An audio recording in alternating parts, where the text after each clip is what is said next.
Pour ce qui a trait au deuil complexe, donc on s'entend des deuils qui sont vraiment dans la durée ou dans l'intensité, on va observer un peu le même thème au niveau des schémas, au niveau des prédictions.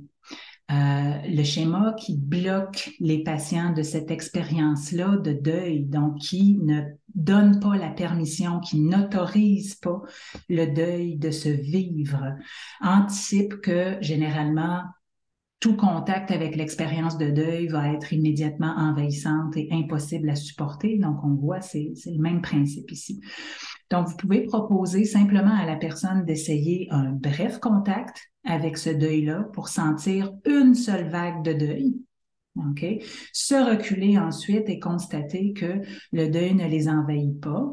Et c'est à vous de trouver et d'utiliser des techniques micro-habiletés qui vous conviennent pour aller créer cette expérience-là de saucette. C'est vraiment juste un bref moment de contact avec exactement ce type de deuil-là ou cette facette du deuil-là, de la perte, de la signification de cette perte-là, etc.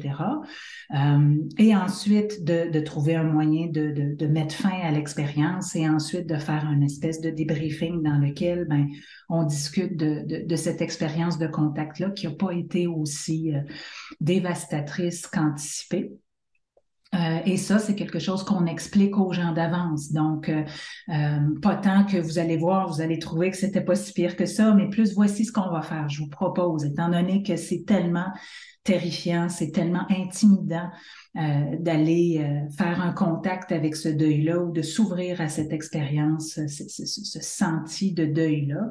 Ce qu'on va faire, c'est qu'on va essayer juste un petit contact. Pas long, on pourrait se dire, on va essayer 10 secondes.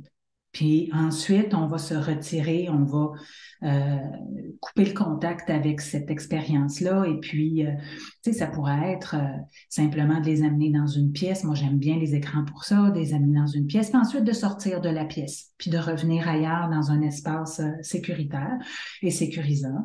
Ça pourrait être de fermer les yeux, puis ensuite de les ouvrir et puis de rester dans la pièce avec le thérapeute. Donc, il y a plein de petites façons. On n'a pas besoin de faire ça très élaboré pour créer une brève expérience de contact et puis ensuite, aller juxtaposer la prédiction qui disait que ce serait insupportable et puis l'expérience contradictoire qui clairement a été supportable même si elle était souffrante. Et on peut faire l'étape 3 à ce moment-là.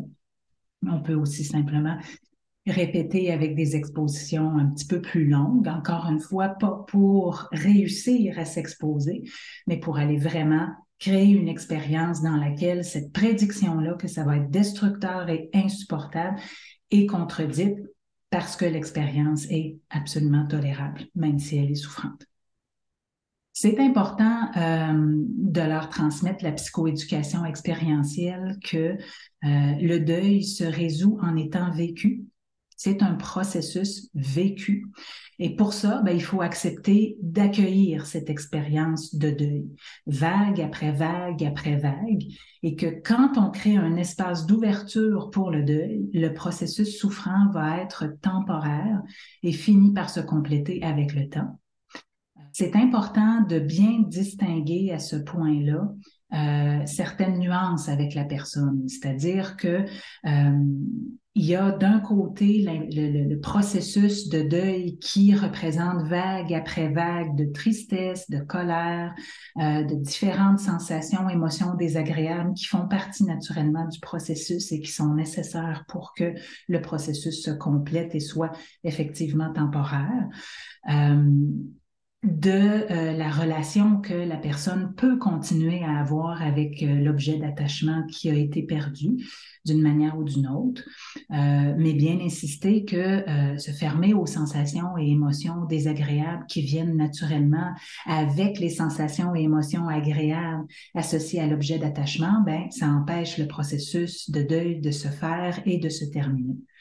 Donc, c'est intéressant de guider des expériences dans lesquelles, en imagerie, la personne interagit avec l'objet d'attachement qui les a quittés, afin qu'on puisse donner l'espace à ces différentes facettes-là de s'exprimer, se vivre, entrer en relation les unes avec les autres, sans justement faire d'évitement expérientiel avec une facette ou une autre, de s'accrocher comme une bouée à certaines choses parce que c'est trop épeurant ou intimidant de vivre les autres facettes. Et comme ça, on facilite ce processus de deuil sur le nombre de rencontres nécessaires pour couvrir ces différentes facettes-là.